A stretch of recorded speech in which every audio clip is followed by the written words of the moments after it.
Bonjour à tous, je suis ravi de vous retrouver ici devant un arbuste que j'aime particulièrement pour sa floraison quand même assez longue au printemps et qui fleurit très tôt. Donc il s'agit de la Spirea arguta. Alors c'est un arbuste qui fleurit blanc, comme vous pouvez le constater. Il en existe plusieurs variétés, plusieurs espèces. Et celui-ci, donc il fleurit généralement 3 semaines, 1 mois, ou tout au plus.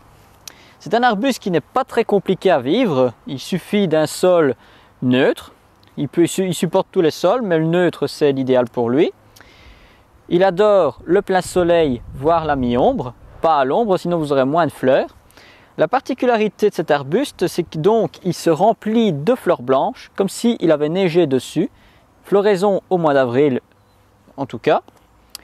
Et alors, une fois qu'il a fini de fleurir, le végétal forme un tapis vert dense, en boule. Et alors, on peut le retailler en boule facilement.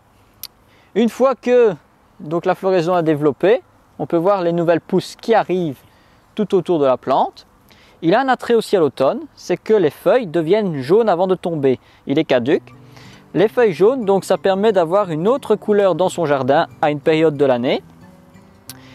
Et alors ici, qu'est-ce que vous pouvez constater? C'est qu'il n'est pas très grand parce qu'on le taille de façon régulière. Il peut monter jusqu'à 2 mètres grand maximum. Mais le problème de cet arbuste, c'est qu'il a tendance à pousser de plus en plus loin parce que le milieu est trop dense, donc il n'y a plus de lumière qui passe.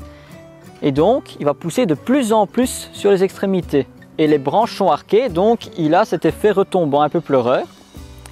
Qu'est-ce que vous devez faire? Une fois tous les 7 ou 8 ans, une fois qu'il commence à bien vieillir, que les pousses sont très loin, vous le rabattez très court. N'ayez pas peur de le tailler.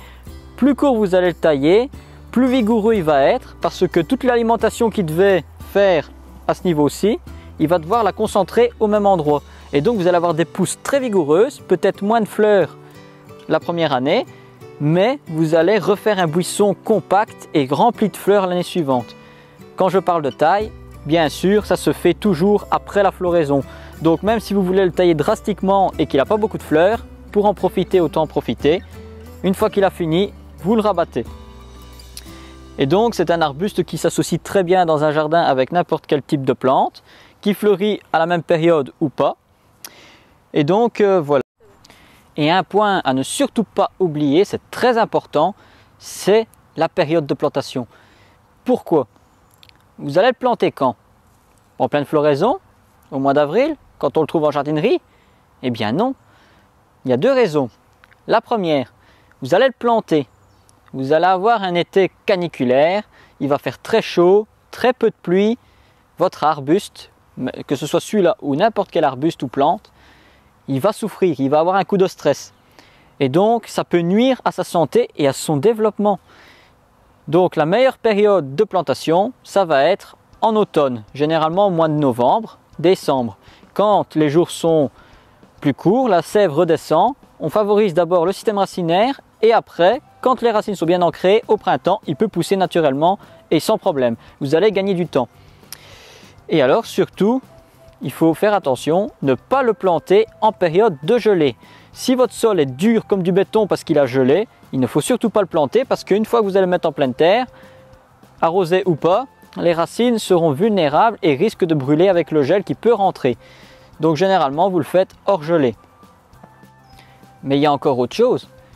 Je ne sais pas si vous le savez, mais il se bouture très facilement. Donc si vous voulez en reproduire 1 ou 2 ou 3, vous pouvez. Ça vous évite d'acheter 3 plants différents qui coûtent de plus en plus cher. Ça vous permet d'avoir vos plantes qui sont produites vous-même. Soit vous le bouturez. Alors généralement la période de bouturage se situe au mois d'août. Maintenant, avec les pieds qu'il fait, il a tendance à faire des rejets de plus en plus. Donc il suffit de diviser la motte et vous aurez plusieurs plantes pour les mettre à différents endroits du jardin. Donc voilà, nous avons terminé de parler de cet arbuste. C'est maintenant l'heure de passer à la question verte. Question de Catherine. J'utilise un bon terreau d'achat chaque année. Peut-on l'utiliser sur 2 ans ou le changer chaque année et que faire du terreau de l'année précédente?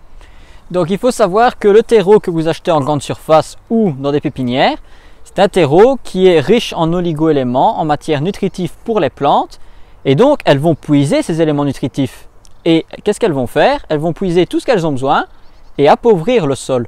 Généralement, qu'est-ce qu'on dit dans les jardinières? Une fois 1 mois et demi, 2 mois après plantation, il faut apporter des engrais pour améliorer la quantité de nutriments présents dans le sol.